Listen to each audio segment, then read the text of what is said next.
Hi, welcome back to my channel. We're going to continue on our discussion of the Enneagram and going through the various types.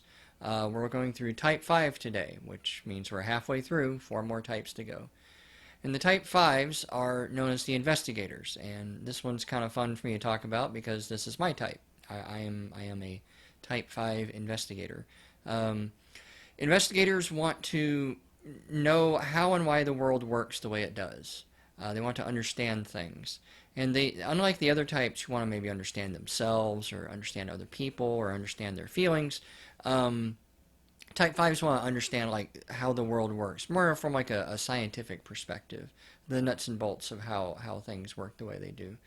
They are not really that interested in social validation. They're not that really concerned with other people think of them, and that allows them to move through the world very differently because they don't really care about social validation. They don't necessarily really care about the opinions of others, or at least the opinions of others that they don't respect. If they respect them for some reason, then they will more likely to respect that opinion. That said, they still challenge things. Type 5s tend to challenge social norms. They challenge traditions. They go where they're kind of not supposed to or told not to. Um, and so they tend to be kind of explorers. And they will kind of get involved in like bizarre things, the occult, magic. If you tell a Type 5, oh, you know, don't go to that club. That's where all the weirdos hang out. The Type 5 will probably be there, tomorrow night because they just want to see. They may not really stick with it, but they definitely want to check it out. Just because you tell them no doesn't mean anything. The whole, you know, parents like to do this. You know, say, tell the kid to do something and the kid doesn't want to, and why? And because I told you so. That doesn't fly with Type 5s. They're not interested in the I because I said so kind of thing. Um, they have the problem of retreating to their intellect as their safe space. They are usually very, very smart, very rational, very reasoned, and they're very good at that, and they tend to want to just stay there. And so Type 5s have a problem with a lot of times being kind of disconnected from their emotions. Like they don't really know what's going on, and to the point of like they literally don't know what they're feeling. And I know I've experienced that, and some of my clients have experienced that, where I ask them what they're feeling. They literally don't know because it's sort of like they're just disconnected from what happens from the neck down. Um, and one of the problems that they usually feel, they're actually very anxious driven. They're very anxiety prone, and they feel insecure about not being able to do things and not being able to understand things, and so that's how they feel safe. And so when they don't know how to do something, the very first thing they'll do is go out and try and learn everything they can about it. And I did this. When I first got the idea of how to write a novel, or that I wanted to write a novel, I immediately just went online and just started to look at all the different ways that one can write a novel. And, as you see in my previous, I think my first video on like plotting versus pantsing, I kind of got down that rabbit hole for a few months of just, well, okay, I'm supposed to outline a novel, so I guess I'll have to make that work somehow. And it wasn't until I learned about Dean Wesley Smith that I felt, oh, I can write a novel without an outline. Some expert and he won my respect because he had published hundreds of books, I forget how many books and how many short stories, been in the biz for decades, and so when he was talking about, no, you don't have to write with an outline, and in fact, a lot of people don't write with outlines, and historically, that's not what people did. I just ate that up because as a Type 5, this was an expert telling me that I didn't have to do what most people say that I have to do. So you see, it was this dual thing. I had one end, I had an expert that I could trust, and I could go with their information, and then two, I kind of got that little rebellious feeling of like, oh, I don't outline. I don't need an outline. I just fly by the seat of my pants. And as a Type 5, we kind of like that sort of thing. One of the things that Type 5s really want to do is become an expert in something. We kind of don't really care what. You'll find Type 5s who are experts in almost any endeavor in life, and sometimes they're experts in very important things, like medicine, or healthcare. And sometimes they get kind of in maybe superfluous things like baseball stats or whatever. But type 5s like to feel like they're an expert at something, and that can be where they can kind of retreat to. And that's both a strength and a weakness, because with their expert status, they can be very useful to other people, very useful to society. They can certainly build a career around this in some cases, but also it becomes like a safe space for them to go to. Oh, I'm an expert in this, so why would I try anything else? And that seems kind of counterintuitive, but that's where we get into like the health levels of the type. Is that unhealthier type 5s, they don't want to step out of their comfort zone, because now they feel, well, they're afraid they're going to feel stupid and useless. Um, and one of the things that they are most afraid of is being useless, and being useless and helpless and incapable, being unable to do for themselves or for others, not having a place. That's how they kind of tend to feel their place within a society or a group or an employment, is that they know more than everybody else. And so I have the indispensable knowledge. You just can't get rid of me because I know how things work and stuff. So their basic desire is to be competent, and they become competent by learning and doing and becoming an expert and things like that. When it comes to substance abuse, from my experience with most type 5s, it kind of depends on what they're doing. If they are trying to cope with the stresses, they tend to seem to go to more alcohol and marijuana. Again, they're trying to numb out. One, they're trying to numb out the anxiety of their fears of being incompetent and the fears that happen around them. Type 5s are very intelligent, and they're fairly creative. Not like type 4s are creative, but they're very creative in that sense that they can picture the worst case scenarios, and they can actually calculate the odds. And if they can't address that worst case scenario for whatever reason, then they tend to get very afraid, because there's that looming threat out there that they can't really address, they can't really solve, they can't really do anything with. And so that just that constant anxiety and stress and strain of living like that, a lot of type 5s are just trying to escape. And so they just try to numb out with alcohol and marijuana. That said, I also think type 5s are the ones that are probably most likely to use psychedelics. Maybe not necessarily abuse them, but type 5s are very interested in their own mind and how their own mind works. And psychedelics kind of let them do that and see new ways of working. I don't think type 5s typically get addicted to psychedelics. Well, maybe ketamine. Ketamine knocks you out, and so that would be a numbing agent. But I don't really see type 5s really becoming addicted to, like, shrooms or LSD. That said, psychedelics they're not addictive in the same way like alcohol is addictive. I've had clients who have abused psychedelics, but I wouldn't really say they're addicted to psychedelics. But anyway, so that's what I typically see with type 5s. Is usually alcohol and marijuana, or maybe some psychedelics.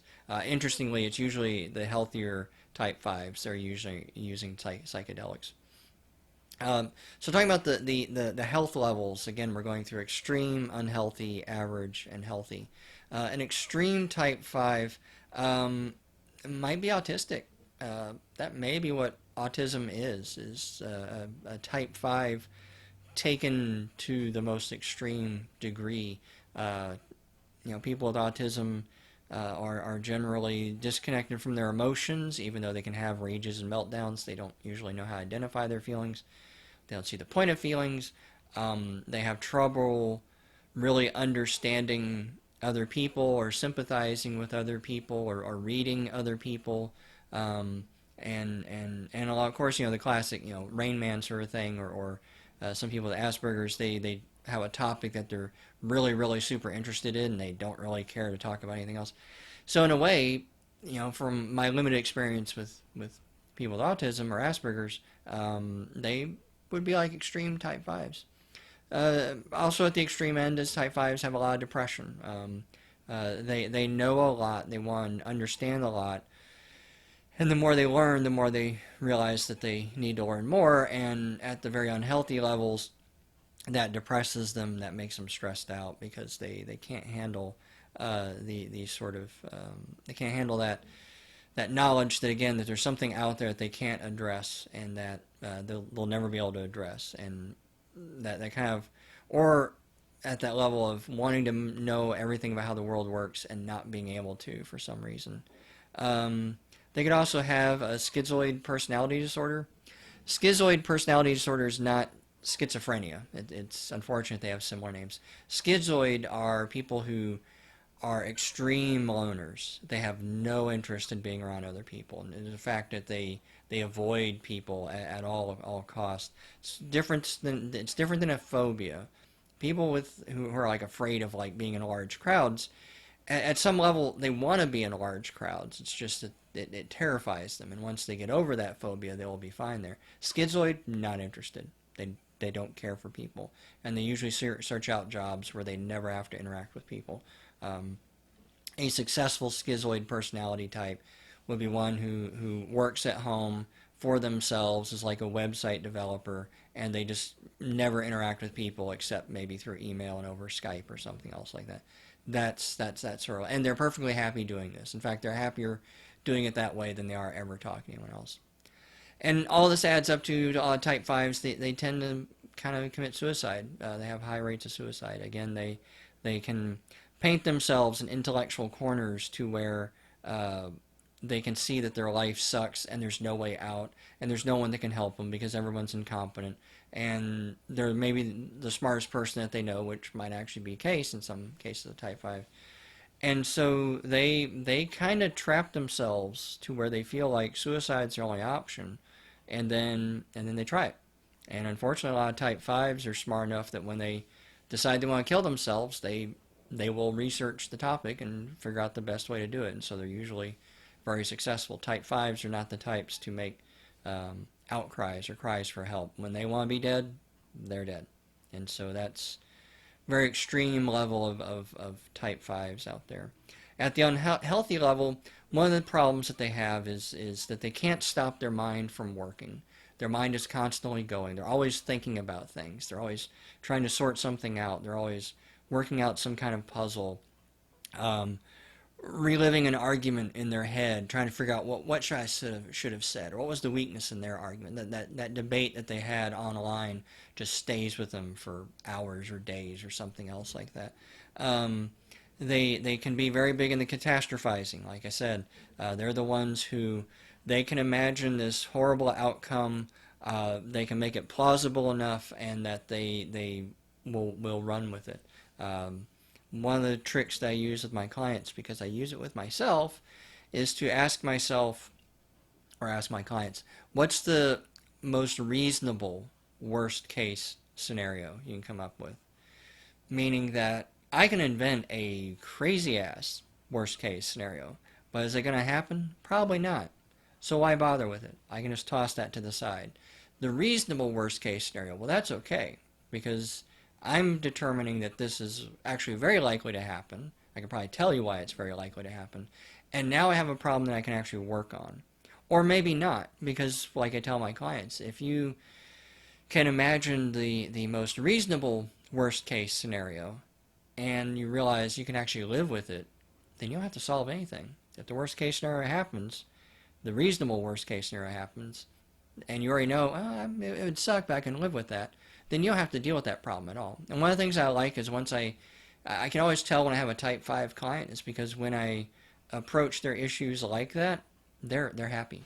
I've seen a lot of them just smile because that sort of relieves all that stress and anxiety because they were kind of trapped in the unreasonable worst case scenarios. Type 5s, because they don't care about social validation, because they're willing to kind of go off with other people or go off where people say you shouldn't go, a lot of type 5s can be very socially isolating. They don't really necessarily have a lot of friends. They may not be in a relationship. And some of them probably just maybe not even don't care to. For them, relationships are messy, emotions are messy, they don't make sense. And that's probably one of the reasons why I'm the sort of counselor that I am, and also the reason why I write the sort of books that I write and read the books that I write, is I'm not that concerned about emotions. In my view, emotions are very ephemeral. They come and go um, on a whim in some cases, and they tend to cause a lot of problems. Happiness is wonderful, but that's only one of the four core emotions. You got happiness, sadness, anger, and fear. And if you take happiness out of the equations, the other three are kind of negative. Um, and I see with a lot of my clients, my friends and stuff, their emotions get them in trouble. And so I am much more interested in kind of approaching life from a cognitive behavioral approach and get control over your emotions as best as you can, knowing that they're there, but not letting them get out of control, because once you do that, then a lot of bad stuff tends to happen. But anyway, kind of moving on to the average healthy. Your average type 5 usually feels kind of insecure about their abilities and are constantly trying to learn uh, how to address those insecurities. So they will research things to death. They're the types that will definitely get lost in the Wikipedia hole, right? You're reading something, you click on something in Wikipedia, there's something else to something else, and you know pretty soon you're reading about quantum mechanics, and you just really wanted to see when some movie came out, but there you are. Um, they're very usually cerebral, very intellectual, probably really don't don't value their emotions to the point that they don't want to have them, to the point that they don't even want to acknowledge them. Those are the types, like I said, when you ask them how you're feeling, they usually just don't know how they're feeling. They have no idea, and they can't even label it. Um, they usually can get very angry and scornful of people who don't understand them. Um, Because and once you get in the average level, they're healthy enough that they do want to be around people. This isn't the schizoid personality type, but they also don't understand them, and therefore they don't get them, and sometimes they don't present themselves very well. These are the kind of the nerds in school, the classic science nerds in high school, which I was one of them, who just don't get their classmates, don't understand them, and then they kind of resent that, and then they kind of resent being made fun of and that sort of thing, and so they can have a lot of animosity towards others. But once you get to the healthy levels for stage fives, now they're secure enough in their insecurities that they can engage with life a lot easier. They know they have their insecurities. They know that they can't know everything, and they've become okay with that, and therefore they're able to actually engage in life a lot more. They're a lot more clear-minded. They can be very profound. They can be great teachers because they're an expert in something, so they can teach it to others. They understand that not everyone gets them, and okay. They're okay with that. They learn to focus more on the people who do get them instead of the people who don't get them, because no matter who you are, no matter what you do, there will always be a certain percentage of humanity that just doesn't like it, and trying to please everyone. Remember, with like the type twos, the people pleasers, trying to please everyone will drive you crazy, and so you can't do that. And type fives have kind of learned that. Luckily, it's not as much torture for them, because again, they still don't really seek social validation. They also just aren't scornful of the people who don't necessarily get them. They're also very innovative and very inventive. Because they're willing to go in the places, literally and cognitively, they're willing to go to the places that most people aren't. They make discoveries that most other people wouldn't really think of. They will put two things together that no one ever thought to put together, and so they can be very innovative and very inventive. And that's when they become, I think, a real boon to society in that sense. And so talking about like examples, well, in real life, most of your scientists probably that you think of are that. So like Einstein is definitely one. Stephen Hawking's is one. Interestingly, someone said in one place I was reading, it said like Stephen King falls in that category, and Clive Barker. I'm not sure about Stephen King. I don't really know that much about him. Clive Barker, I can definitely see it. That's why he took horror into a whole different realm. Agatha Christie, I think, is put on there as well. So yeah, type fives are a little hard. Like I said, obviously most scientists fall in this category, but really anyone who's willing to kind of think outside the box and kind of touch on subjects that most people aren't really willing to go to, then they're probably type 5. Thinking about H.P. Lovecraft is probably a type 5 as well. As far as like fictional character goes, like Fox Mulder from the X-Files from way back then, he was a type 5. He I want to believe, and he has to know, and he will go to any lengths to find out if the UFO aliens are real or not, and that sort of thing. Doesn't care about what other people think, doesn't care if people are doing.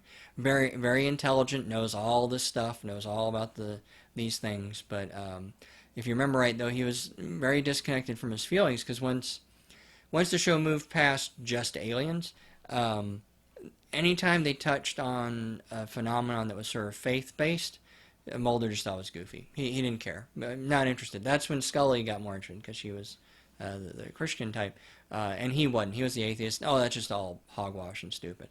So it's kind of the irony is this guy who was convinced aliens were real and abducting people, thought it was stupid that angels might visit people and that sort of thing. But that's type 5s. He's an expert in this one field, and kind of weird paranormal phenomenon. And when you get outside that field in the religious realm, he's not interested. Not doing. Not going to hear it. Sherlock Holmes is classic. Type 5. A lot of detective types in stories are type 5s, because type 5s are they're the observers. They want to know things. They want to know how things work. And that's one of the reasons why they can make very interesting detectives, because you don't necessarily have to give them a real motivation. They do the work because they want to do the work. They want to solve the puzzle. They want to know who the killer is. They want to know this stuff. What happens with it, they may not really care all that much about, but a lot of detective types are like that.